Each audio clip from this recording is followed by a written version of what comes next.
Yeah, what's a good right off your playlist? Like what's the no context? No context. No context. We caught fish in shallow water, and they were river fish, and they were really aggressive. He just needs something that slaps. They ate a minnow. severely. Oh, Will's here. Oh my God, look at that. Shut Cold up. open and Will shows up. God. Boy. God, you must have been driving like 100 miles an hour. Are we live right now? Yeah. Yeah, this is a very cold open currently. Word. Did we just start? Oh, yeah. Yeah, we did. Holy fuck. This is kind of old, but this is like what is that called so he can find it? Oh, do you want it? I mean, that was the He's first time trying to I post it, up. dude. It's too late. I already took the get out of my head by Shane Cod. Just Old Faithful. Oh boy. Some really bad memories of filming Chasing Ghosts there. Old Faithful. Probably trending though. Is it trending? That was me and Chadwick. Chatfield. Sorry. All right. Hello, everybody. Welcome back to another episode of Past The Barb. I am your host, Adam Bartusek, and today is Tuesday, January 31st. Cody, you got to turn the music off now. To my left, we got stop letting it slap. Over at Electric Forest over there, tripping his balls out. We got Mr. Cody Hahner. How's everyone doing? Hope you liked the EDM for the night. Yeah, there we go. And down in the corner, no more shoulder room. It's all over. Ryan Pinkalla. It was a good run. But look, hey, he's back. He's back in the basement. And yeah, back in the basement, we got good old Billy Mustache down here. How about it, boys? Looking good. Look at that caterpillar. Good. Rally stash. Needed it. I don't know about rally stash. Like, put a line up. You could ride that thing right there. That's what I'm trying to see what this is all about. Nice, son. We have got everybody back for. It has been a little bit, hasn't it? Or have we all been here? I don't know. Everything's blurred. She's been hit or miss, boy. I'm gonna be honest. January's kind of been a blur. Yeah, it's been. Hey, it's over though, eh? You know, I put like 12,000 miles on my truck. I don't think I've filmed a podcast episode in the same location in the past 5 weeks. So, yeah. Where are you right now? I am, so we'll dive right into he's on Lake He's on Minnetonka. Clearly. Yeah, I'm on Lake Minnetonka. It's literally right behind him. That Past The Barb money is coming through. When do I get my check? Yeah, he's been selfishly just hounding that shit. He's been spending all of our fucking ad revenue. Unbelievable. I am actually back in New Prague, Minnesota. I moved back in with the rents. There it is. Yeah, so we're back. Me and Pink are back to living with the parents. Hey. Beautiful. Are you in the basement, Adam, or where you be at? Yeah, I'm down in the basement. Nice. Everybody. Yeah, all the siblings and everything are gone now, so it's significantly more artwork in this new location you're in. Yeah, it's finished, so that's a big plus. So that helps.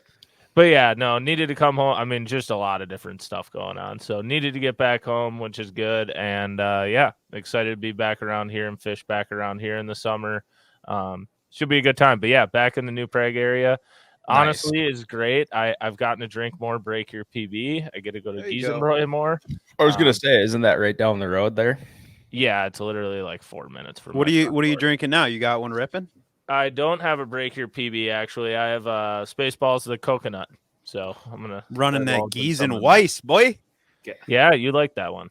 Gosh, I love some small IPA that is hipster, which I'm into hipster brews, but what was the name of that? You'd like this, dude. That one, Gießen Weiss is a Hefeweizen, so it's more of, I think, Griff. I don't know what that means, but it's pretty good. He said it tastes like fruit salad. Me? No, Adams. What is yours called? Spaceballs the coconut. It's a coconut milk stout. Spaceballs, you know the movie?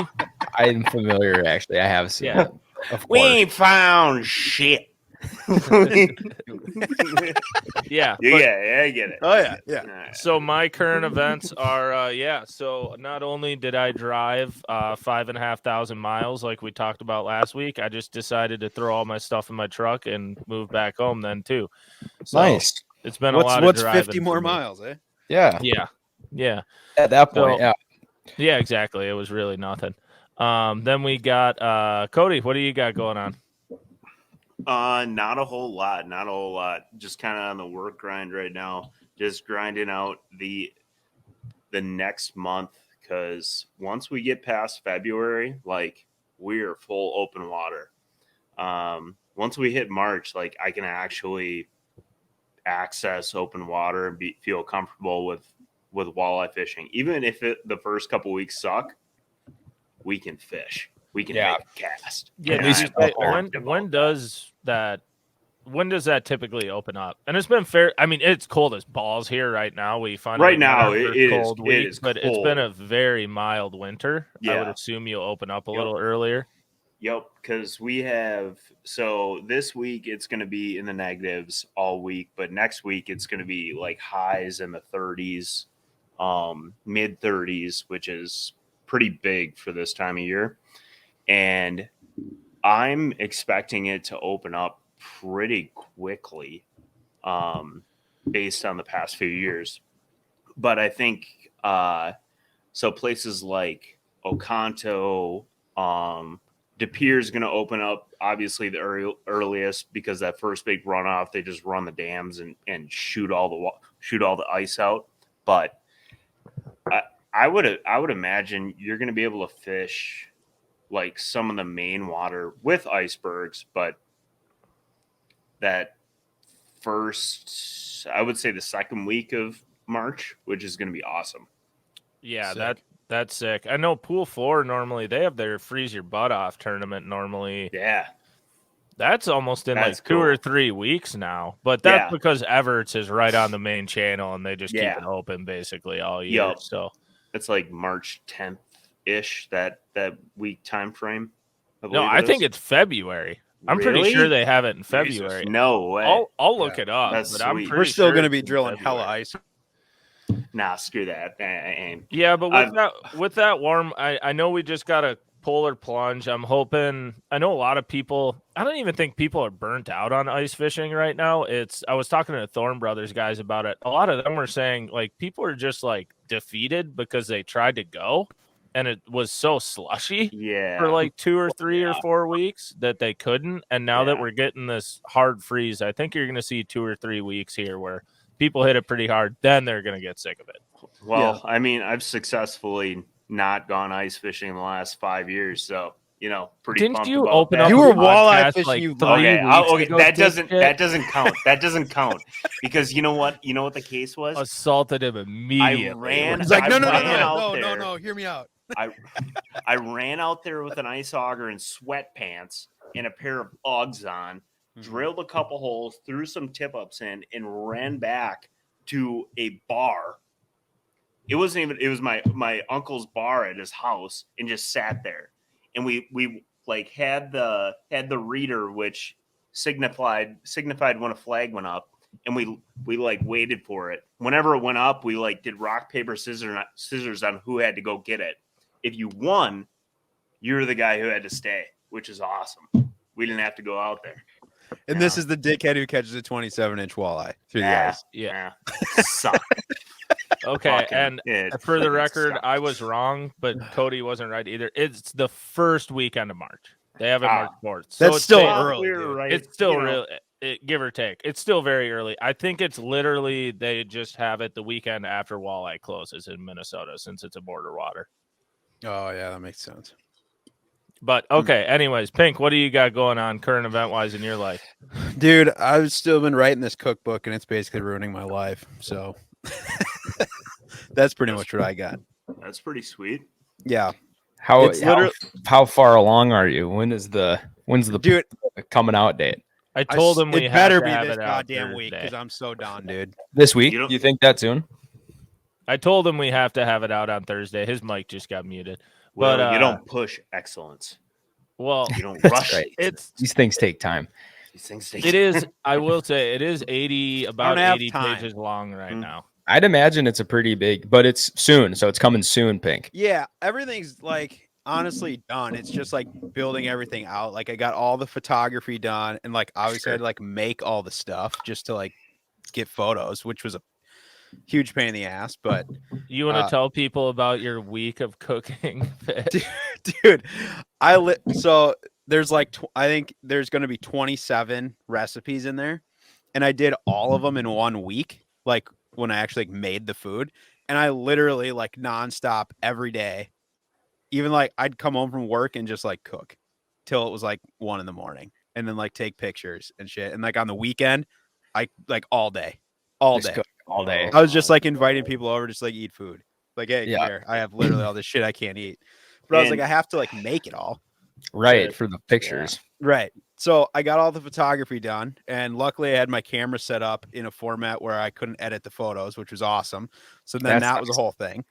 So I got that figured out, and then I saved all the recipes in a piss poor format, so I couldn't just copy paste them. So I'm like in here like manually typing all this shit.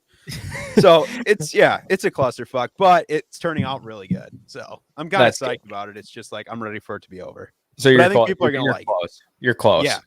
Yeah. Literally, the only thing I have left is to like import more of the like actual like recipe like text and shit. But other than that, like I got everything in. Will this be available like digitally, or will there be hard copies as well? It's gonna be hard copy only, actually. But the goal, like I'm like self-publishing it through like this publishing thing on Amazon, so it'll basically be for sale on Amazon. Nice. Yeah, so it should be like super easy. I'll be ordering a copy for sure. Hell yeah. But yeah, once it's actually live, we'll blast it all over the place. But I'm like, fingers crossed this week. I got to get it sent in, and then they do like their review thing, and then it goes live. So that's sweet. Sweet. That'll be sick. We just really want it ready for the first. Dude, it's honestly like video. Every day I'm like, okay, I'm just gonna knock this bitch out, and then it's like, fuck, I can't. It's gotta be.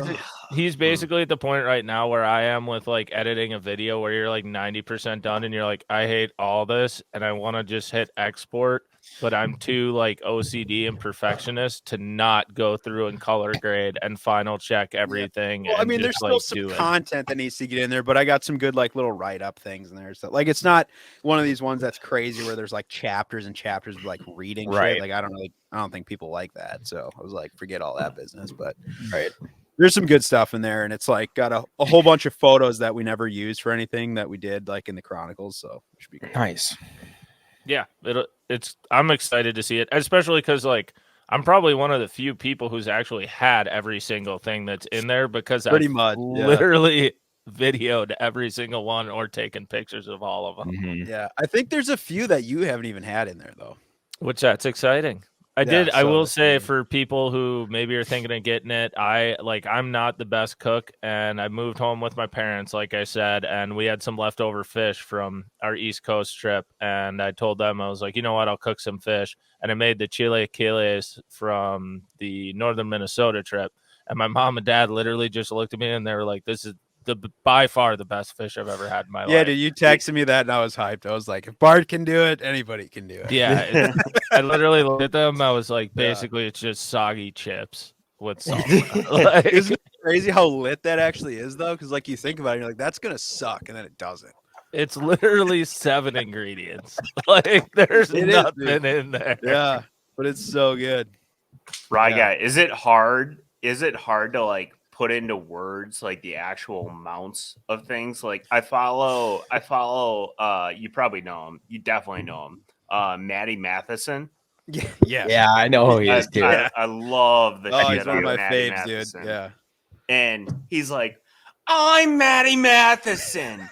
and he's like, yep, it's fucked. It's fucked. Like, go on. He's like, put some salt in. It's like or he'll totally forget something. Fuck it.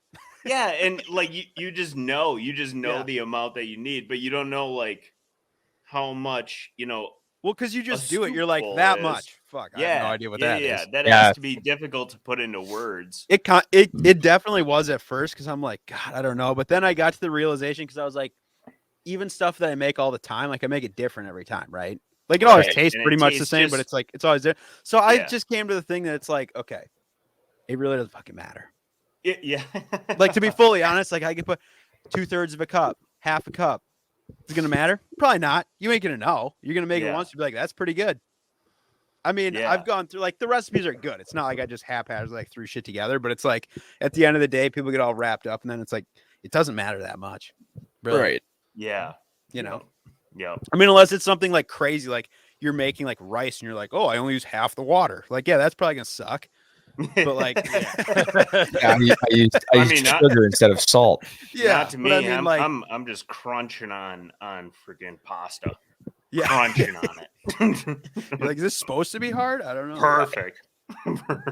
But no, it's going good, and I like every time I've had other people make some of the stuff, and it always turns out pretty good. So awesome. I think it'll be sweet. I think people are gonna like it too, and it's gonna look sweet. Like doing it as like a hardcover book, and everything should be badass. That'll be sweet. We're doing it right. So hopefully the goal is everyone, since it is being sold on Amazon, a bunch of people buy it from viewing the Chronicles, and then somehow it gets into like the Amazon best-selling cookbooks, and then just a bunch of random people. And then so for the record, all of our listeners, I work my ass off for this. So there you go. you tag Maddie Matheson, and there pops up Ryan. Perfect. Hey. Perfect. Ryan, so we'll get to your current events in a sec, but Ryan, you have to talk about this too, because this is a current event that happened about an hour before this started. But the canceled ice fishing. Oh my God. You have to talk about that on here. I saw this. So at like literally like at my work, right? They are doing, or they have been doing, an annual like ice fishing event, right? Big like 1,000-person pre-drilled old tournament. And I don't know how many years they've been doing it, but it's a while. And they asked me to like be involved this year. They're like, hey, could you help us like plan this and like get some stuff figured out? I was like, absolutely.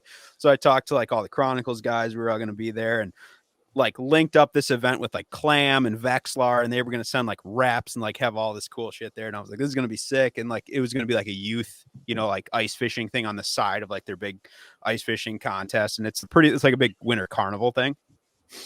So they're telling me like, oh, we got this past week they were going to make the decision. I don't know what they were like worried about, like they were going to cancel it because of like ice conditions or whatever. But I sent these guys this text thread, and basically they were asking my input because they're like, hey, we know you like ice fish a ton and like all this stuff, and we really don't know too much about this stuff. Like, we just want to make sure the ice is going to be safe, because normally they like have a lot of vehicles on the ice for this thing or whatever, which is it's like right off the beach, like it's super close to the shore. But they were concerned about having vehicles and stuff, so they were like, oh, we wanted to like check the ice, like would you be able to like help us with that? And I was like, oh yeah. And they were going to send some people from, like, I work at the city, right? Like they got people that have that equipment, so they were going to send somebody out there with an auger to pop a couple holes. And I was like, yeah, just let me know like when they're going to do it, I'll come out there and take a look. Well, like the ice isn't super great around here, but it's thick. It's just shitty on top, So they tell me they're going to go out and check the ice. And I'm like, yep, just let me know when they do it. I can like meet them out there, like talk to them about it or whatever.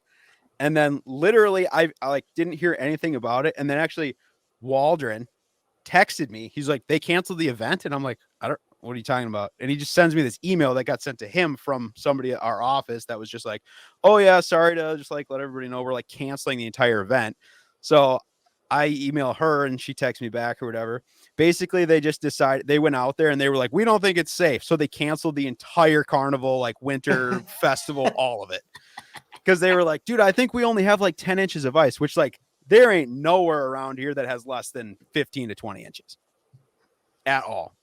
So I'm not totally sure what the deal is, but literally, like I said, they were just like, hey, we want your opinion. And then they just went and they were like, yeah, we're canceling it. Like, I didn't even talk to anyone, or like I never even go to the lake. And mind you, trucks have been driving around on Minnetonka since the end of December. This is a like 300, 500 acre lake. Not even, dude. There's plenty of ice. Oh my God. Yes. There's probably trucks on it right now. Yeah. Like they probably could have drove by them and like, there's probably people out there fishing 50 trucks with permanents out here. We're probably good.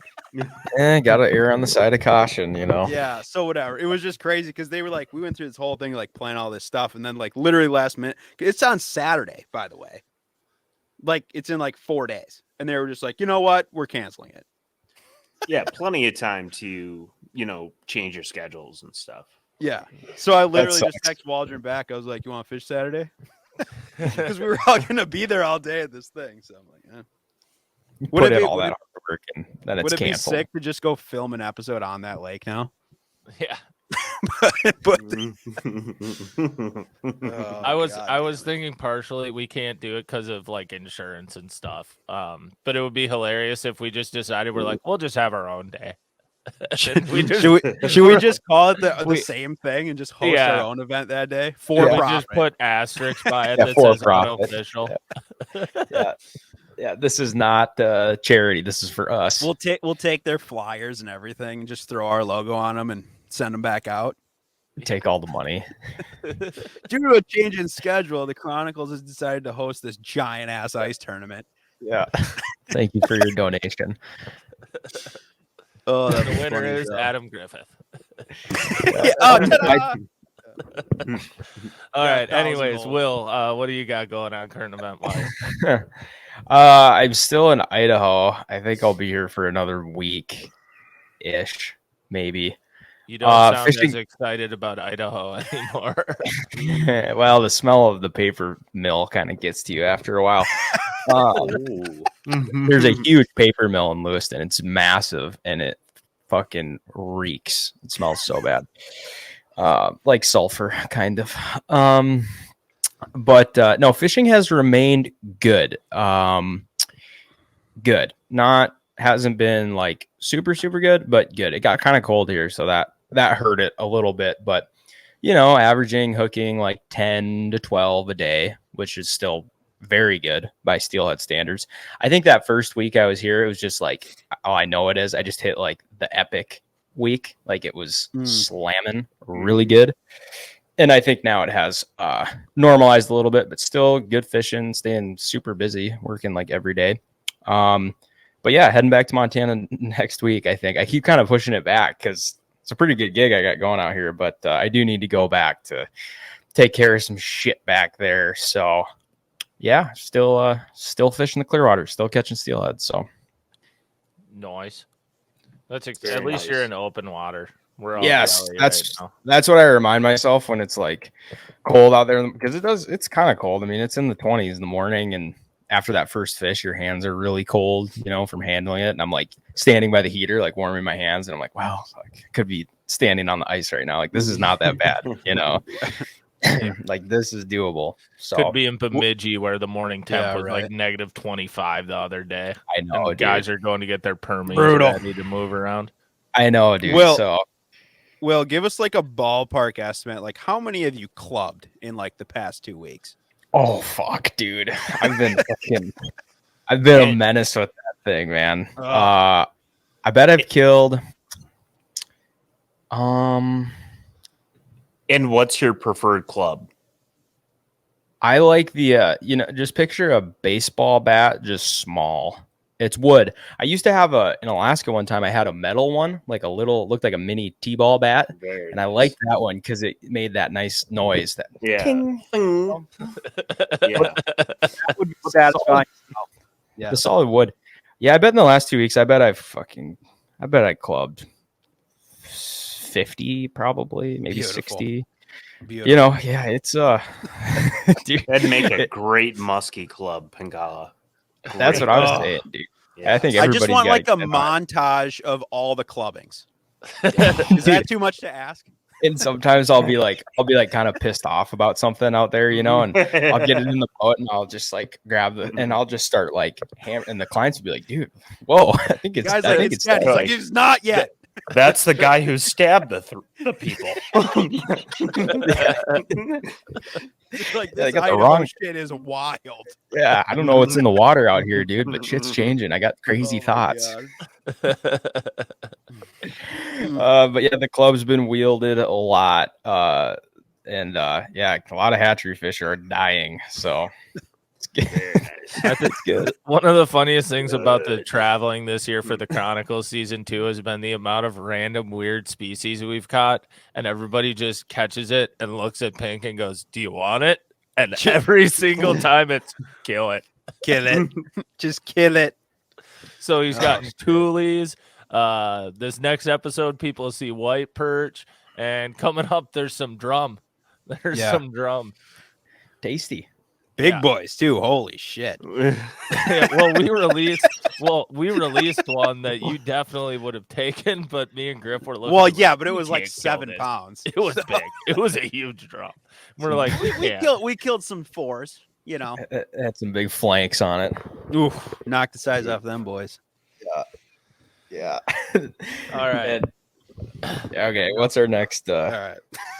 Good catching up with everybody. Yeah. It's good talking about killing fish. There's nothing better than spilling blood. Yeah. We all release our fair share of big ones. There's nothing wrong with the harvest. Yes. All right, so new segment here that Pink wanted to do.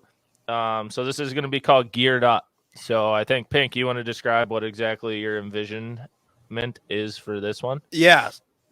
Yeah, so this one, I think we're just going to kind of periodically do, and everyone's just bringing in, well, basically we're going to talk about each just like one piece of equipment or tackle or baits or whatever that either we've just, found or we've been using for a long time that we really like or don't like or think sucks. So basically just gear talk.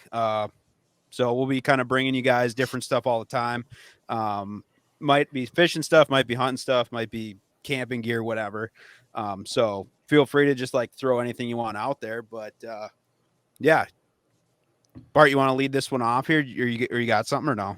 Yeah, I actually kind of had two things. They're both fairly short, but the first one is fishing related. The other one isn't. It's for my fellow video editors or photo editors. But for my fishing related one, I think we even talked about it as an honorable mention for the gifts for outdoorsmen. But the Arsenal and Hahner experiences, but the Arsenal scissors. Oh, dude, those are money. I can't remember which ones they're called. I should look super them up, legit. But they're the ones with the rubber. They're the ones with the rubber handles, not like the would be like the Rapala handles. They're rubber, like literally step on them and they'll bend. But the blades on them, they cut anything in terms of line like so easily. Limp 50-pound braid gone. Are they green and black? 65. They're cut neon green handles. Yeah, with black, neon green and black. Arsenal battle scissors. I'll look them up quick. I'll find them. But dude, they're super nice. Oh no, here we go. This is it. Covert. They're the covert premium braid snips. Yeah, they're literally $10, and they're legit. They're really legit. Like if you're a fisherman, and since they have the bendable handles, like you can put them anywhere. Like, oh, I like these. Sick. They're really, really, really. Is it kind of sticky a little bit when it like the grip? Yeah, the grip. They're stick, tacky. Like, yeah, how big? I wouldn't say how sticky. big are they? Probably 3 inches. I don't know, like that big. Oh, okay. They look huge. They're kind of small. Yeah, these they're look like compact. hedge trimmers in the goddamn picture. No, they're very compact. No, Like, they look like landscaping. They're line cutters. Like that's what they're made for. They're nice, small enough that like impressed. I put them in my like how bass boats have like the slots for your pliers and scissors and all that. They're small enough that like if I drive a long ways, they'll rattle out and they'll be on the bottom of my boat somewhere when I get there. They're small and compact. They're super nice. They're really durable. They're wicked sharp though, eh? Yeah, I've had the cop same pair for 2 years. And if I lose another pair instead of buying a Rapala one, I'll buy those for $10. Like word, that's a good one, Adam. I'm gonna buy a pair once we get done. Yeah, I'm ordering that up tonight, boy. I can never have too many scissors in the boat. Yeah, super Bart, good. you And made me buy a couple of them. Yeah, I might really? for $10. $10, cheap, dude. $10. Yeah, I might cop half a dozen. Well, and that's the thing. So legit. All fishermen, and I don't know if it's the same way hunting, but everybody talks about like scissors all the time, and everybody's got a shitty pair of rusty scissors. And when you get a good pair, they're just unreal. And those things are unreal. They're very, very good scissors. Nice. Very good, Adam. That was a good one. That was solid. Yeah. My other one, I'll go grab it quick so someone else can talk about theirs quick because I got to go find it because it's not going to make any sense unless I have it in my hand. Oh, boy. Oh, God. All right, go.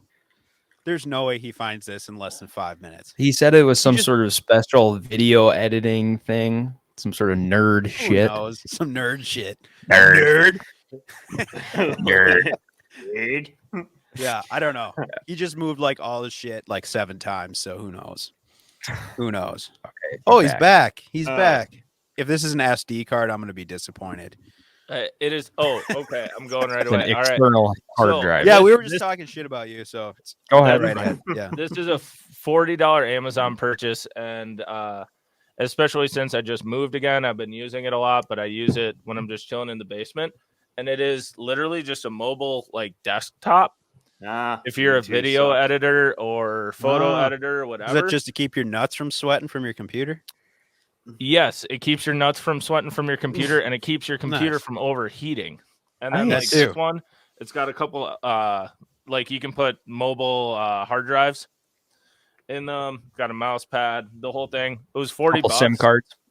Yeah, I felt like really I was being kind of a prima donna ordering it, but it's seriously awesome. I use it all the time because if I'll be watching football or whatever, I want to get away from the desk. Like it's really easy to just grab that and sit down. And like Pink said, your legs don't just all of a sudden have sweat stains from your computer just overheating the whole time.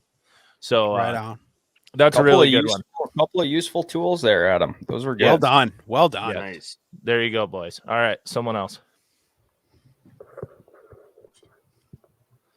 Who's running it?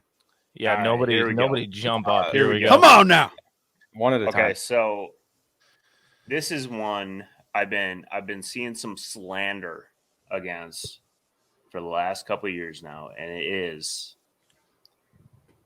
let's just say, like I would put slander 2 if I haven't used it, but I fish a lot of the Wisconsin River. A lot of the Wisconsin River has dams and seawalls and concrete and areas where you got to put a bait in tight, especially for muskies. Like some of the stuff we fish, we're fishing in turbines.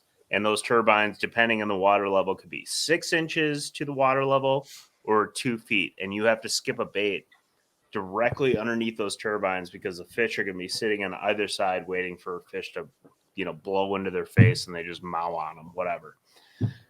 But within that distance, it does not allow a muskie to just naturally chase down a bucktail or like whatever other bait. You got a glide bait. And I'll tell you what, I have caught dozens of fish on this bait. I mean, a lot in this exact scenario with like dams and turbines and industrial type settings. The Banjo Minnow, brother, is freaking amazing. Tearing them up. And I am not joking. How you Tearing rigging them this? up. How you rigging this bad boy? Dude, one treble hook in the head, and they mostly these ghetto snakes will come out and like just come up and just mark Pat on it this up thing. and shit. Oh, they're terrible. They're the worst looking fish you've ever seen, but they make for a great picture for their first muskie. So You're rigging a weightless Banjo Minnow treble hook in the head. Weightless Banjo Minnow, because you think of the whole scene like where the boat is sitting, like it's mostly I'm pushing against the wall to keep it from scuffing against the wall. Yeah. And I'm like, all right, just skip it under there. Just skip it under there. The bait will free itself.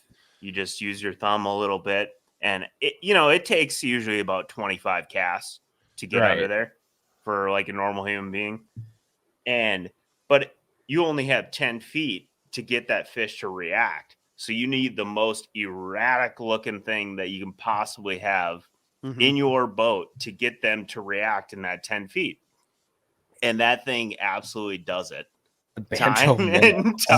Again. The Banjo Minnow's come a long way, bro. Dude, Connor, how big is ridiculous. the Banjo Minnow like compared to like a super fluke or a caffeine shad or something like that then? I would say like it's definitely bigger than like the big super fluke. It's definitely bigger. I would say it's like around that 8 inches. I don't know, like I don't want to look gay here, but it's about this big. Yeah, like that. This is pretty big, right? This would be a big Yeah. one. I mean, That's that's gotta be probably eight, that's Will. yeah. Eight There for you go, sure. Will. No, plenty that's big. average. Yeah. That's average. I mean, that's maybe That's above. Average. That's an average. Mr. I mean, what are you Wiggly. gonna do with more than that? Yeah, But- anything bigger would be obtrusive and in the way. It's just how you use it, buddy. But it's just like because I used to watch Larry Dahlberg all the time as a kid, and I used to watch his show. It was Big Fish Adventures, and he would create his own baits, and he created this bait called Mr. Wiggly, and it was basically a banjo minnow, and he crushed on it, and this Still guy does, dude. still does, and it's literally the exact same bait as a banjo minnow. Mhm. And dude, like the fish absolutely go ballistic for it. I don't know what it is. That's So awesome. Why did that bait ever get so much hate, dude? Like Think 'cause of people- the It TV was commercial. it was 'Cause of on the it was commercial, just right? like Commercial. it was Yeah. just like what was that other bait? the little propeller fucking thing. The I like the propeller one where thing? they would launch Was it out of that that the one can that and Roland Martin had? The Yes. Yes. I can't remember. It the was name literally of it. just like a cone with helicopter lure. Helicopter Whopper lure. popper. Yes, no, that no, was one no, of them. no. Dude, this is literally just like a rubber helicopter blade. Nothing else. No, Bart, you're right on the helicopter lure, but then there was another one where it was basically they made a bait that you could rig by itself to make it like swing backwards, and it was like it swings back into the fish's face. And, It's like a boomerang. and they're like, oh, look at the magic. And they're in like Bass Pro Shops. Like you can hear the kids in the background, you know? And it's like, Like directly into a bass's directly into the bass's mouth. But no, the banjo minnow, for whatever reason, like just in imparting a reaction of fish that you can only get them to react in like a 5 to 10 foot area. For me, that has been like such a secret, which I'm so embarrassed to say. That's been was a killer. I did not expect you to say that when you said Yes. a secret bait. That was the last. I didn't Swear even. to God. Swear to God. Oh, Pink. That's legit. Not for Pink- normal use. Not for normal use. Is that But Hunter? those would you- conditions. You are Hunter, situational. and put that on your deck. No question. Yeah. Oh, yeah. Hunter, would you throw that for smallmouth? Or No. Like, absolutely not. It's a dumb Absolutely not. No. okay. No, I just it, thought I like, was checking the I'll- limitations of the bait. Out in open water, it looks just the most ridiculous thing you've ever seen. It's But literally for it's catching literally muskies within 10 feet of the face. within of 10 feet, and you can see the guy up there. He's taking a piss in the pisser, and he's looking down at you. You got any today? Yeah, I got one about 36 inches. Molly? No, Lauren. Got her today. All righty. Okay. Well, and that's literally it. That's the only conditions for this bait is tight conditions in industrial settings. Let's put it that way. I'm glad we set the standard That's there. the That's where Banjo you use the Minnow, banjo folks. minnow. The banjo minnow. That's the only place you can use it. All right, Pink, what do you got? All right. This one, I feel like I'm super late to the party on this, but I finally started switching over to these, and I'm just distraught with myself for having waited this long. But for mine's a musky fishing thing also. But basically in the past year, I've been switching all my reels over to Tranks, Oh, and I feel like an absolute just idiot, dude. I mean, it's like all this like Abu Garcia dust, some quantum shit. Like I started buying those Tranks 400s, dude. I mean, the 5 is sick too, but like those Tranks 400s, I feel like Good are for you. just good for you. the those, deal. those are legit reels. So I know. Yeah, I know. Yep. You. Oh yeah. We're Welcome. Welcome. That But- 300 is a baller, like glide bait or Oh, big yeah. bait reel I think for anything bass, in that too. line, dude, they're just so bulletproof and they're super tight. Like nothing moves around in there. They're just perfect. Yeah. Everything about them is perfect. I Yeah, will say they're the one thing those things do suck at, and Hahner and I experienced this last fall, is you cannot cast an A-rig for shit with one of those things. Well, in Maybe you some just need a different cases, rod, Bart, dude. it's not the bow, it's the Indian. Sounds like you gotta dial in your brakes, brother. But here's the deal, dude. When you even tried it. You even tried it. We're like, what the hell? Yeah, I think you just needed to put it on a different rod, because it's like he tried it and he's like, I don't know. I use this Corrado K and it goes 900 yards. well, dude. I know the brakes get confusing, Adam. They're complicated on They those. do. That's I'm a Daiwa guy. There's no dial on the side. You got to open it up. Exactly. Like I know, literally, dude. that is the exact point I am getting at. That But I think little the less difference right is like, there. dude, for like when I'm talking, okay, you're throwing like a fat bastard or a cannonball or something, and you just unload it on like a 9-foot rod. It just goes forever anyway. Yeah. You could have the biggest piece of shit reel in the world, but when you start winding it and it's just butter, ooh, Yeah. They're sick. Yeah. they're so good, dude. Like I'm working through just switching literally everything to that, and then probably throw a 500 on like a rubber rod, you know. They're badass. Just be done with it. Man, dude, Ryan, the first time, like, I'm gonna indulge on a muskie a little bit here, but Yeah. the first time I ever bought a Shimano, I was up at Raleigh and Helen's muskie shop, which way overpriced on everything, and I was in college, and I'm looking at like this Tranks 500, like high gear for a rubber reel, because like that's all I throw up there basically. And I'm looking at it, and my brother and my buddy's like, "Buy it, you pussy." And I'm like, "Bet." It was like a $500 reel. It is literally a $500 reel Yeah.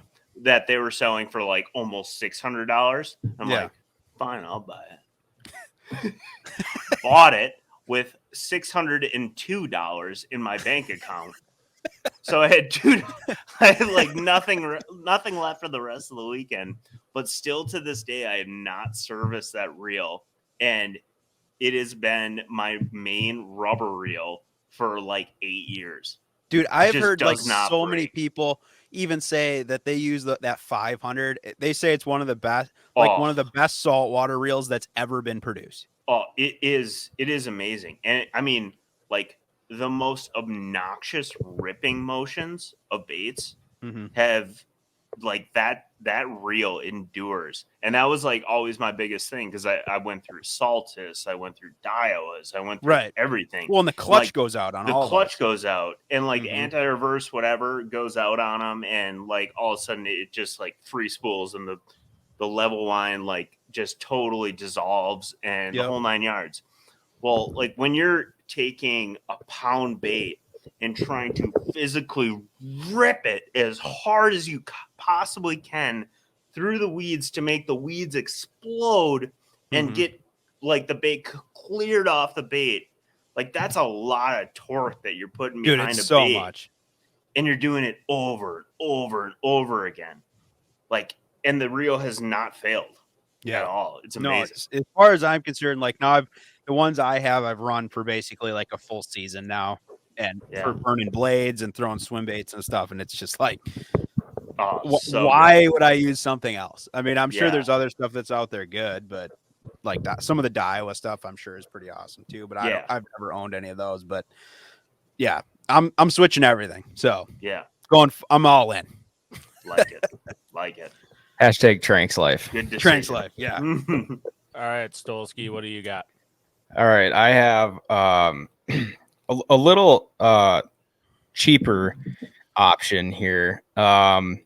These are, and I'm going to send you guys a picture of them so we have some reference. They're the best fingerless gloves I've ever used, ever. And they're on Amazon. They're Refrigiware is the company that makes these. They're like $25 on Amazon. They're wool, and then they're like lined too. But the guy I'm working for turned me on to them. They are so warm, and you do a couple mods to them. Okay, so they come and they have the stupid thing on the back, so you can flip them over. I'm gonna send you guys a picture right now. So basically, you can turn them into mittens, So the first thing you're gonna do is you're gonna cut that dumb flap off because it just gets in the way of line and shit. And then I've seen these. yeah, they're sweet. And then the second thing you're gonna do is you're gonna cut the thumb so that your thumb is exposed. Because you can't tie knots if you don't have an exposed thumb, you know. But I've been wearing them every single day, and they are really warm, and you still have your dexterity in your fingers. And I wear the little black gloves underneath too, the nitrile gloves, like the rubber gloves. I always wear those. But those comboed with the fingerless mitts they're pretty sweet. I'm impressed for being $25 on Amazon. Sick. I will order some of these. Have you had to clean them or anything yet, Will? Like, yes, I've put them through the wash. They do hold a stench. They get smelly for sure. But I just threw them through the wash. I didn't dry them, but I threw them through the wash and they were fine. So I think you know a guy could get a couple months out of them. I don't think they're gonna last a long time, but for $25, you know. Yeah, that ain't bad, dude. Worth it. Hell yeah. Yeah, but definitely, and I like how the palm it's not like leather, but it has a palm on it, suede maybe something. So they don't. That's what it says here, suede palm. Yeah, the suede palm. So they're kind of like Sims makes a pair like that too that has the palm, but these are a little thicker. They're like insulated too, so they're a little bit warmer than this. I like the Sims ones, but these are slightly warmer, a little bulkier but warmer. Nice. No, that's sweet. Good. Yeah, I'm ordering those, dude. Yeah, this was a great segment, Pink. I've got, you know, I think I'm gonna get all the stuff that's been talked. I have a Tranks, but everything else, I think I'm gonna stock up. Banjo Minnow time. Yeah, dude. make sure. I think everybody will get something out of this one for sure. Connor's solo keeping Banjo Minnow in business right now. I'm pissed that I even let people. You shouldn't have even said it. I shouldn't. Can't believe you let that out. The river's going to be overrun now. Oh, it's screwed. Everybody's got a banjo. There's gonna be guys out in the dam just skipping. It's gonna be chaos. Yeah. Idiot. Every Past The Barb listener, go mess with Cody and go fuck up his muskie bite with Banjo Minnows. Go catch Laura and Lauren and Callie. And enjoy catching a muskie that's about that big around. Yeah. It's a skanky. All right, Will. So I don't know, since you just got back, we were kind of planning on nixing this. I don't know if you got something last minute. Last time you had something last minute, we got JFK reloaded. So I have to check. Do you have a Will's Wiki find? I got one. Hold on. Oh boy. I have one. And it's actually not, it's no JFK reloaded. I know that right off the jump. But and I don't know if I'll ever top JFK reloaded. That's a fan favorite for sure. So this is kind of funny because we were sort of just talking about this the last, not last episode, the episode before when I was here, about long drives, you know, when you're just driving and driving and driving. So this is called highway hypnosis, and it's a real thing. And I think we've probably all experienced it. Also known as white line fever is an altered mental state in which a person can drive a car, truck, or other automobile great distances, responding to external events in the expected safe and correct manner with no recollection of having consciously done so. And I've done this. I know for a fact this has happened to me before. And I assume you guys too. Like you're driving and like whatever. And then all of a sudden you're like, did I just go like 25 miles? Like what? They have a like we a literally time just talked parameter about on this. Yeah. Like they have like a mileage on this. Yeah. Pretty sure I forgot an entire 25 hours going down. If you've gone over Semi. 700 miles, you're supposed to call your doctor. Yeah. Mm-hmm. But it's like last podcast, like me and Cody mentioned, I forgot Ohio. I've been to Ohio. I have no recollection of went being to through Ohio. 10 tolls. I don't even know where my money went. Speaking of that, I still haven't paid my is tolls such a from that good East one. Coast swing. That I is should such probably a do good that. one. So there's been all kinds of studies done on this too, and it's like obviously a real thing because it's all happened to us. But yeah, it all kind of makes sense because you still drive normally, like you're whatever, everything's fine, but your brain is like on a different planet the whole time. Dude. Well, I mean that may be partially because I'm watching like a movie on my iPhone, but I'm saying like I just don't even remember the road or the movie. Or the movie. The car will drive. The truck will drive itself. It's like that scene from you guys seen Django Unchained. Oh Yeah.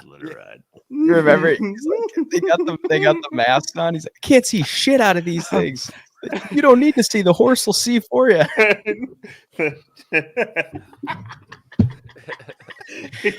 Can all agree. Anyone bring any extra masks? The masks were a good idea. No, I'm saying mask was a good idea. One guy But gets I'm so pissed. pointing any fingers. Could have been done a little better. What do you so with that segment? I will say, what do you honestly think the longest you've gone in that state is driving? I know, like Cody, you jokingly state driving all the way to Florida, but like realistically, what is the longest you can remember being like, holy shit, I don't remember any of that. Okay, so I had a ridiculous drive one time where I left my boat in Tennessee and I was up in Wisconsin, and I had like just a schedule where I had to go get my boat, go up to the upstate New York to Lake Champlain, which is a total round trip. One shot, it was 32 and a half hours. Good Lord. Wow. So I remember going all the way to get my boat. And then from there, I couldn't tell you what states I went through. I would say like 700 miles. You got the fever, dude. That was as far as my truck could go, because it could, or yeah, it's got a gas tank that goes 700 miles. So 700 miles, I would say. 700. Just And like- what did you call it, Will? White line? They What call was it, it? well, highway hypnosis or Highway. white line syndrome or something like that. Damn. Well, You you're got it, like, dude. I mean, you're jamming the entire time. Yeah, Like, your body's there, but your mind is elsewhere. kinda. I would generally Kinda. say whenever that's happened to me, I don't even know if I'm jamming. Like there's definitely music on or something on, but I don't even remember that either. It's just all of a sudden, like normally for me, it's been like I can think of when I was driving back from Ronnie Moore's place in Arkansas. I got to the Missouri border, and then all of a sudden I was in Des Moines, and I definitely stopped for gas somewhere along the line there, but I couldn't tell you anything It was about all that a little drive. bit fuzzy. Yeah. If I tried, I couldn't tell you about any of it. Nothing. And I don't remember a song that played, anything. And honest to God, one of the things I do think I remember is after I got gas, I don't think my phone connected to play music for a solid 2.5 hours. And I was just driving in dead silence. Just silence. Dead silence. That's just when you like, know, dude. Yeah. That's when you know. You got it. Not even You got looking the at the fever. road. You're just like watching the screen roll. Yeah. And like, and the problem is when you're driving like that is like you're only just keeping up with semis. You're like, well, I got to go a little faster than a semi, and you're just watching the semi go by. You're not even scanning the semi for all 18 wheels. You're just like looking at one fixed spot. It's like And that's you- the only gauge of speed is semis. Exactly. And you look at the semi driver and he's doing the same damn thing. He's just looking off in the cornfield, looking at cornfield. Just staring off. I wonder Just going. I wonder if semis talk about bass boat drivers like we talk about semi drivers. I'm Like, pretty sure gotta we're be. an anomaly out there. We're an anomaly. Yeah, that's no, that My was a God. good one, Will. That was a good one. Solid. a little All highway right. hip. Little highway hypnosis for all of you. All right, so we're gonna go on to our next segment that we had listed down. So we're gonna go back to good old notes on your phone. So this segment, like we talked about before, it is just for our random travels or experiences through daily life where we see anything crazy, and we just throw it down in our notes in our phone. And I believe Pink had said that Hahner had a good one. I got an all-time snap from Hahner this past week, and I just got to hear about it. I got to hear about it. I got 2 from you actually that were fucking incredible. What was the second one? That bathroom door handle. Oh. But the first one was, I got to hear about that first. Dude. Feed me. All right. All right. So I got to set the scene a little bit. Oh God. So, all right. So we're working. So this is, I'm working, right?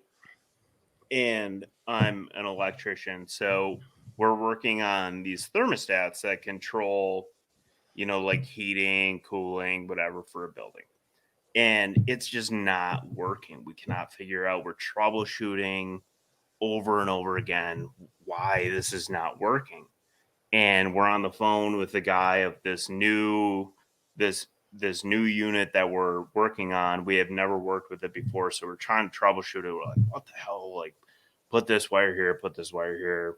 As it's live, we're like, okay, trying to make this work. And the old journeyman that I'm working with, he's kind of like running the show at the spot. He's like, I gotta get out of here.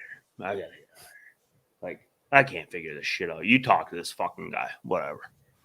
I'm like, all right. So I'm talking to this guy, and I'm up on this like super tall ladder, and I'm just super like trying not to short anything out, because if you short anything out, you just basically kind of waste the unit. And some of these units are like thousands of dollars, right? And I'm like being super careful, got my screwdriver. I'm like, okay, green wire, all right, that terminal, all right. I'm like, okay, yeah, green wire, orange white, green, white. Yep, got it. Okay, so do you have anything?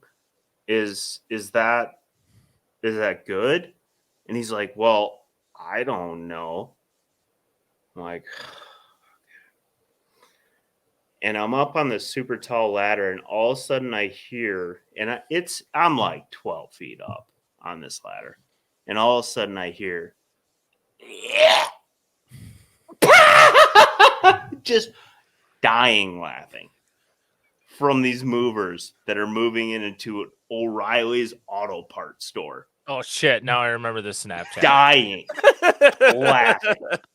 Dying laughing. And I'm being super careful. Like, I got my tape, I got a wire, I got shirt in my mouth.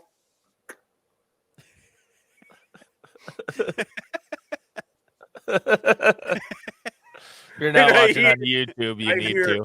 I hear just.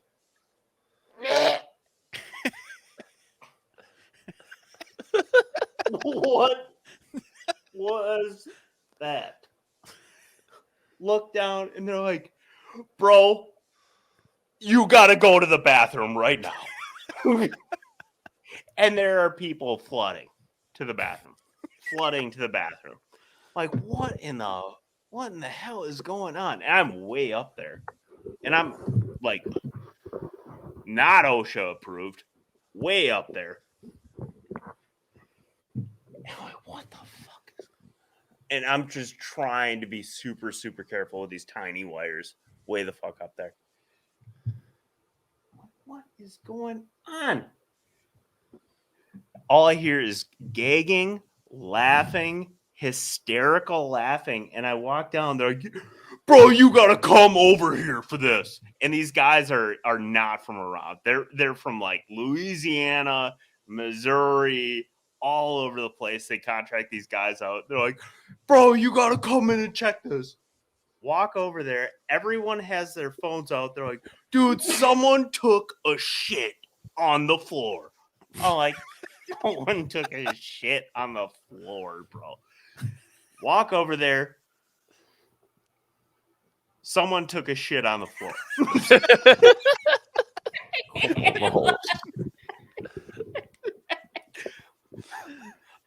And it was just like fucking nug, dude. It was.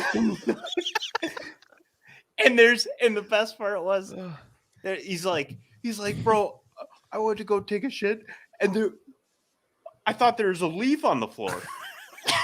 In the fucking wintertime. In the Dude, wintertime. like, why do you even think that? And the best part about it is there's only like 10 people it could have been. There's literally nobody only owned it either, eh? No one owned it. No one was in there except 2 electricians and like 8 movers. Who the hell could it have been? It could have been DeAndre with the axe in Mrs. Maple's room from Clue. It could have been something like that. That's like we were trying to figure it out. But the best part was like we walk around, we go to the bathroom, and I am dying laughing at this point because I look in, I'm like, oh my God. And the smell is just horrendous. Like someone had Popeyes for about, I don't know, their entire life from that smell. Walk in there, I'm like, holy. Well, the phone's got to come out. We got to record this and send it. And look around, and everybody else is doing the exact same thing. It was, oh my God, it made my week. What a team building moment. Team Snapchat of a shit on the floor. Obviously, it wasn't those 5 gentlemen because they were doing the exact same thing. So I have a hunch who it was. I have a hunch. Name names. Let's go. Devontae. Guaranteed. Guaranteed. Without doubt. That motherfucker. He did. Yeah. Yeah, he's got poopy pants. Literally, I'm not joking. A turd about this big was sitting on a brand new floor, just sitting. I wish I could. I would love to describe it in more detail than I did to Pink that one night, but I don't think it would be appropriate. It was. No, you did a great job. You did a great job. All right. That was great. All right. What was the second Snapchat? Oh fuck. Well, what was the second? Dude, it was a Snapchat? door handle. Oh. Oh well, okay. So this goes into a different story, but so I've been working at this. You have a hell of a job. I guess so. I didn't think so, but some of the experiences. I've been working at this one factory, and it's basically it's literally a wheelchair factory. That's all they do is make wheelchairs for people, like small, like kids, adults, whatever. They make wheelchairs. Well, I was going to the bathroom the one day, and first of all, I looked at the door, and I'm like, holy crap, this ain't good. I am in the handicap stall of a wheelchair factory.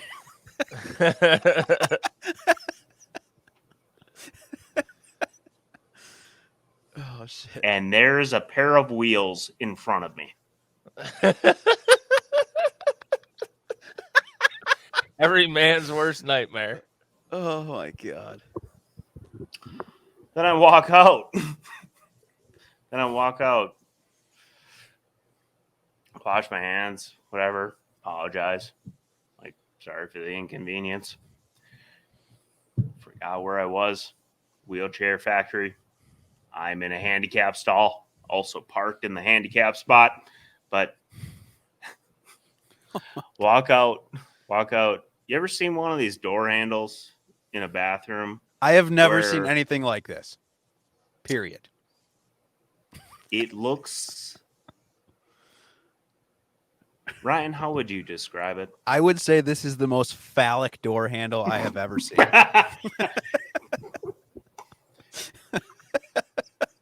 It looks at you like an erect penis.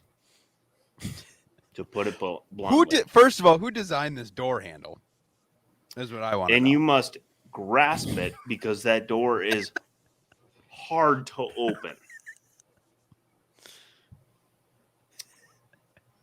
And I did. He did. That is what has gone on with my life. That is what has gone on in Phallic the last door couple handle. days. Dude, All right. I'm telling you right now, I have never seen no door handle like this. I It get was- the picture. Just a big stainless steel fucking. With a knob on the end. I feel like I've seen that video before. You would not believe it. But that's what that's what I could grasp from the week. There you go. So those are some solid, notes on your phone / Snapchats. But Pink, Yeah. you got any, or yours combined with Hahner since you brought them up? I mean, I really just wanted to run that down. I didn't have any good ones that can come up following that. Will, you got any? No, nothing that will top. I have nothing that's gonna top. Like that, we but just I have to move on from that. Let's I keep did going. have Yeah, I did have let's go. something in there that was just a little different, but Save it. just let this one marinate a little bit. okay, Yeah. okay, fine. I think this needs to that was the bar's been set, and I don't know if we'll ever get over the top of that. Rip notes on your phone. The combination of the two. All right, so I think next the second one was fire. Anyway, Yeah. sorry, Adam. No, you're good. Next, we're gonna roll into a little bit of story time, which is kind of what we got into with this podcast, was telling stories of behind the scenes stuff we do run into. Which, speaking of, next week we'll have the Chronicles guys on, and since a few of our episodes will be out from our East Coast swing, we'll kind of dive into some stuff that happened.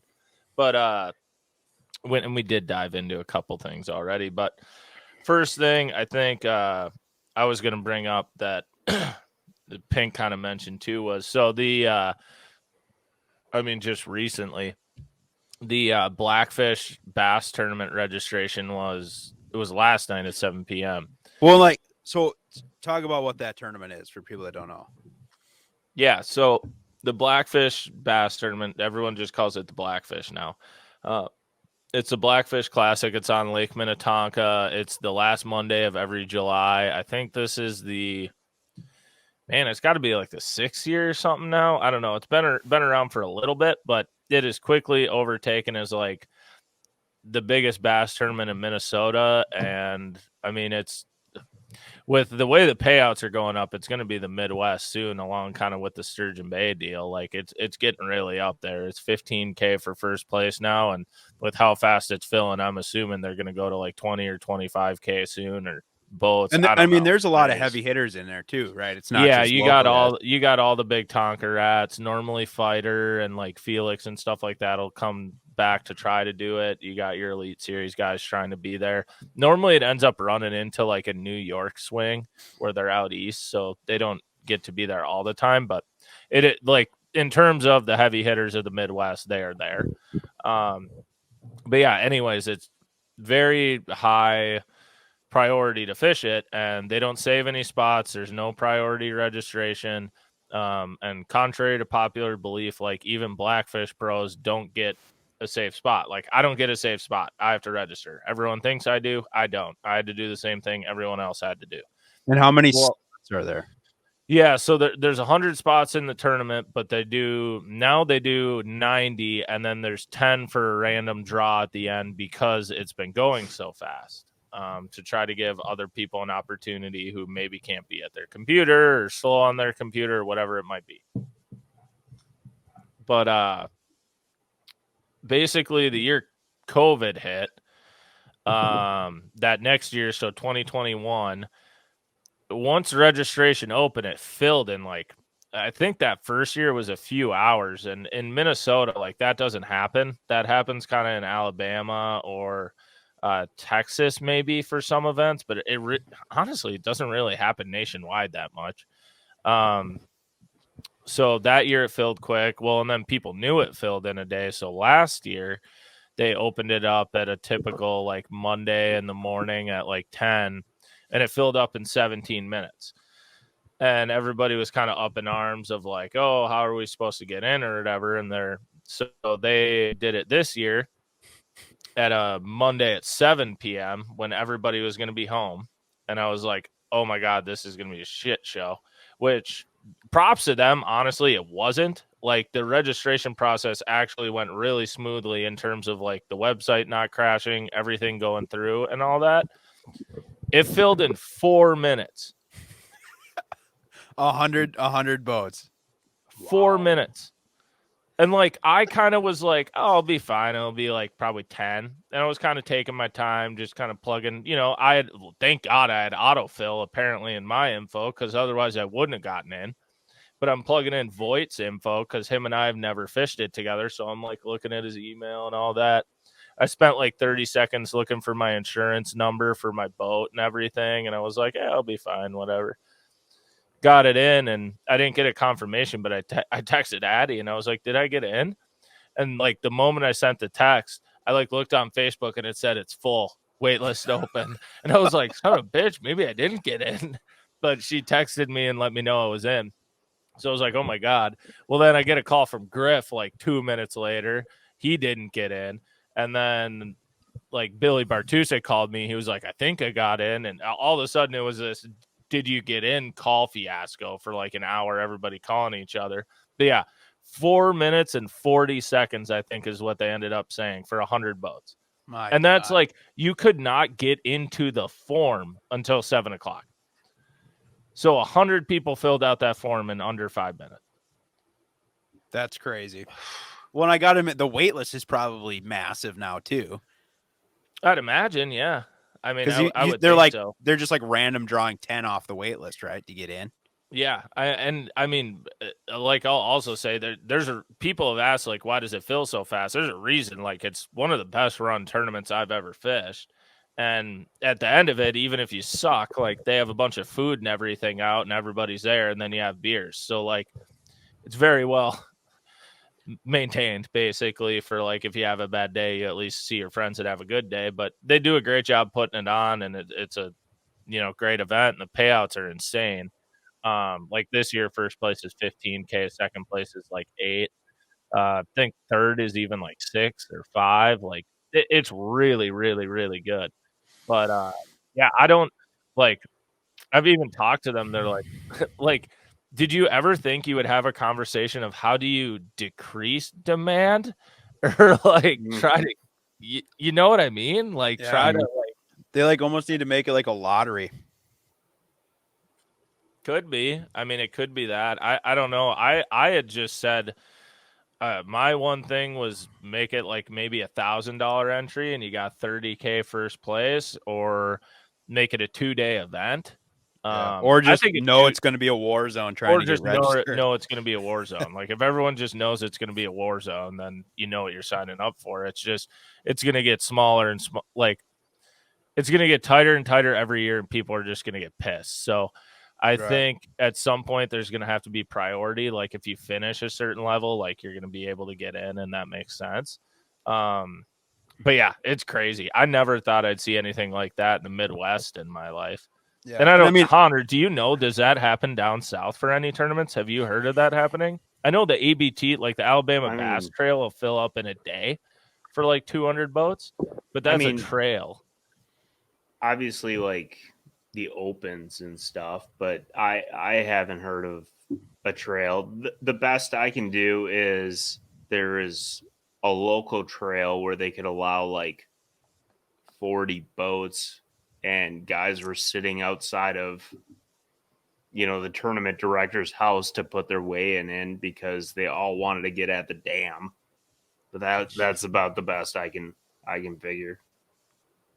Yeah, I'd never seen anything like it. I think it's cool. I'm happy to see a lot of people are wanting to get into tournaments and everything. And I mean, speaking from Minnesota, Will, I'm sure you remember this when you were fishing tournaments around here. Like we were fishing 20 to 30 boat fields like 5 years ago.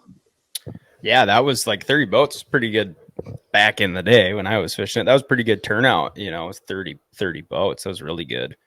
And that was only 5 years ago. Like Right. literally COVID hit and everything's full. Well, dude, Yeah. even like the Tuesday and Wednesday nighter little series like around the metro are just slammed with boats, dude. Like you still got to get in. Like they don't just have like open spots. Right. Yeah, it seems to have changed. I don't know, more people doing it, or I don't know, I guess, or more It has to be. Yeah. people interested in turtle fishing. Yeah, my only theory was since everybody kind of had that COVID year that they were able to get out and fish a lot, they were like, "Oh, I can do this, and I like doing this," and Right. they decided to Yeah. get in, which is, I think, good. I've seen more people around Minnesota who I hadn't really heard of doing well because of that. Yeah. Yeah. So I think it's good to see. I mean, it's rather than just fishing against the same 30 people, it's nice to see big fields again. I'm sure that'll change after a little while. Again, it'll, right. There's a lot of good dudes around though right now. Yeah. A lot of good anglers. The Midwest has a lot of really, really, really good fishermen currently. And I hope some of them qualify. Well, more and more keep qualifying for like top levels.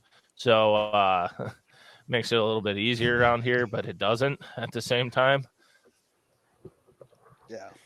But yeah, so that was one thing I know Pink had mentioned to bring up. But anyone else got any story time stuff? Yeah, I could. Feed us one, Will.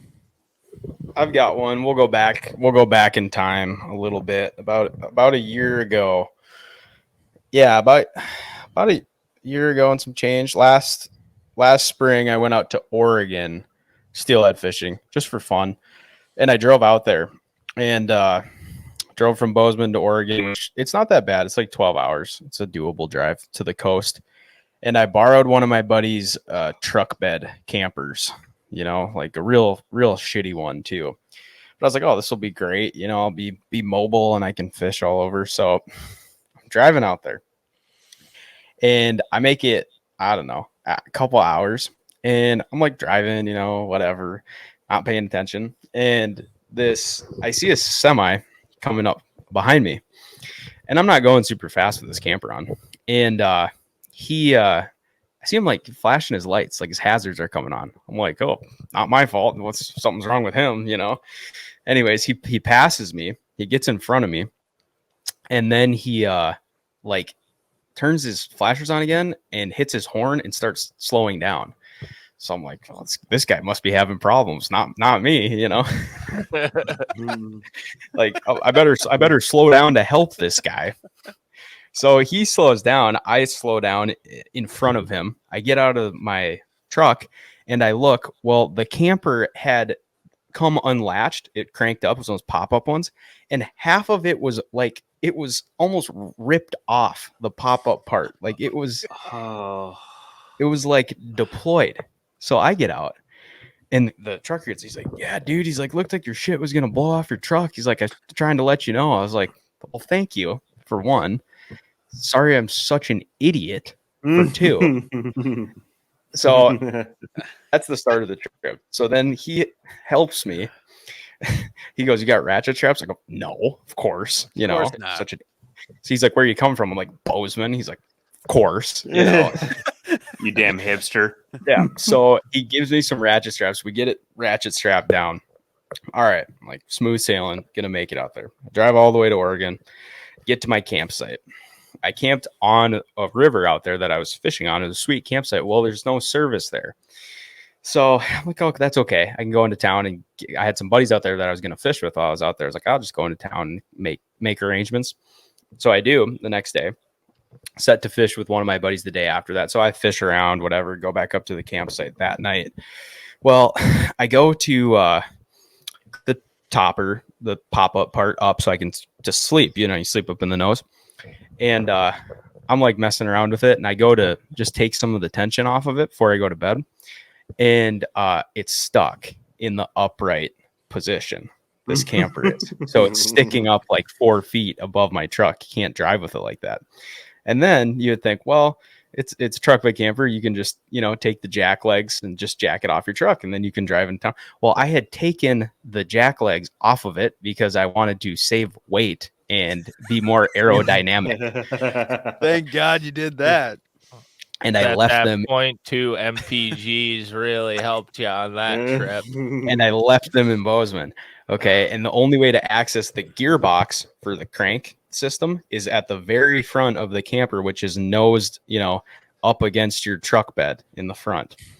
So I'm screwed and I have no service. So I'm like, shit. So I'm staying at this campground. There's nobody else there, but there is a camp attendant named Lenny. So, and I talked to him. When I checked in. So it's like 9 at night. I'm supposed to be at the boat launch the next morning at like 5. So I go over to Lenny's camper, knock on the door. He's got dogs and they're barking and shit. He like barely cracks open. I'm like, hey man, like my camper's all jacked up. I was like, do you have a phone here? Like does the county have a phone or something that I can use? And he's like, well, we got one, but I can't let you use it because of liability issues. Like, what the fuck's gonna happen?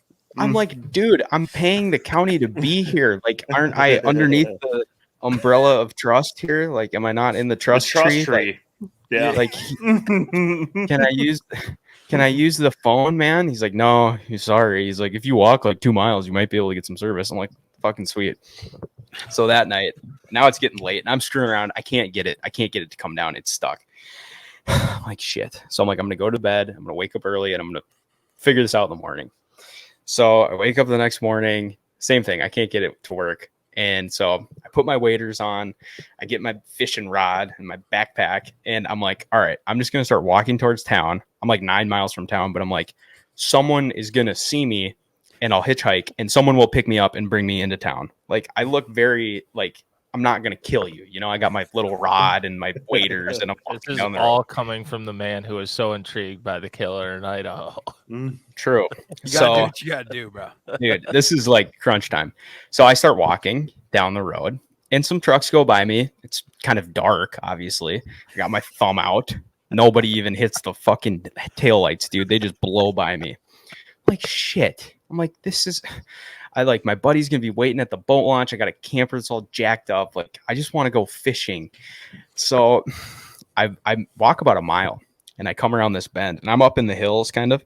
Well, then I see all these elk and they're feeding out in this person's front yard. Oh, that's kind of cool. I'm like looking at the elk, like, and just kind of like, well, at least there's this. Well, then I look towards the house and I can see there's the shape of an old woman looking out her window at these elk. So in my mind, I'm like, okay, this is it. So I start walking up the driveway really slow and I'm like waving and I'm like trying to, look like I just need a hand and I'm not going to fucking rob her. So I walk up to her door, dude. Knock on the door. She barely peeks her head out. I'm like, I'm so sorry. My truck is broken down. Do you have a landline I can use? Because I don't have any cell service. And this is before I had my InReach too. So I got nothing. And she's like, yeah, I do. And so she brings me her phone, dial up my buddy's number. Luckily, he had service. I'm like, hey, dude, like, I'm stranded. He's like, well, where are you? I'm like, I don't know. Milepost like 18. I'm like, I don't know. I'm like, just start driving up Trask River Road and you'll find me. He's like, all right, sounds good. So he came and got me. Thank God. He's like, well, what do you want to do? And he's like, you want to work on this camp? I'm like, no. I'm like, let's just go fishing, dude. We'll figure it out when I have service down there. So like, go fishing that day, call my buddy who owns the camper, explain to him what's going on. He's like, no, I've never had that happen. I'm like, great. So I call the manufacturer of the camper and they're like, oh, it's probably just like this little set screw that popped out on the crankshaft assembly or whatever. I'm like, oh, okay. And they're like, are you by the camper right now? I'm like, no, because I don't have any service when I'm there. And they're like, well, why don't you just take it off your truck? And I'm like, I left the jack stands at home, dude. Okay. You're not helping. He's like, well, you probably shouldn't have done that. Shouldn't have done that, right? Yeah, thank you. Literally what the guy said to me in Michigan in some factory. I'm like, dude, just tell me what to do. He's like, well, get some of these screws. It might work. So I'm like, all right, great. So my buddy brings me to town. I go to the hardware store. I get these screws, drive all the way back up there. It's like 40 minutes. I'm like just praying to God that it's going to work. I look in there and I like fiddle this little screw in there and I turn it. And dude, that turn when those gears engaged was the best feeling of my life. So then it went back down. And so I ended up staying like 4 more nights there. But every time I bought like 10 of those little screws, I was so nervous something was going to go wrong. But I made it back. So I kind of learned my lesson on old shitty campers that you borrow from people, that maybe you're just better off getting a hotel, is what I decided. Good to know. Just let that thing rip off on the highway next time. Keep driving. It was like, dude, as soon as that happened, I should have just turned around and went home. The fishing wasn't very good either. See, whenever anybody like tells me they're doing the opens or whatever, they're like, yeah, I do the camping life. I just think to myself, I'm like, God, one thing goes wrong and my week would be derailed immediately. Yeah, because I could not figure out anything. That's what I learned too. I was like, this isn't for me. I can't. I can do a tent, but anything mechanical, I don't think I can handle it. Yeah, like throw a mattress in the back of the truck or a tent, and I can do that. Other than that, I'm going to rent an Airbnb or a hotel. Yes. I just am not mechanically inclined at all. No, that's a good one. That's a good one, Will. All righty. Well, anyone got anything else they want to add, or are we ready to chop it up? I think that was good, dude. That was a good one. I've got a long story for maybe the next time, but we'll save it for the next story time. Yeah. Perfect. We'll save it for the next time. You want to give a sneak preview? What is it? What's it about? Well, it's about, you can ask Connor Graham about this one. It was a traveling story as well. This isn't the one you told last time with the needles in the gas station, right? No. Okay. Gotcha. Okay. Well, good. A lot of travel stories with Connor. But okay, perfect. Well, thank you everybody for tuning in. We appreciate it. And yeah, we're going to keep cranking them out. And until next time, this has been another episode of Past the Barb.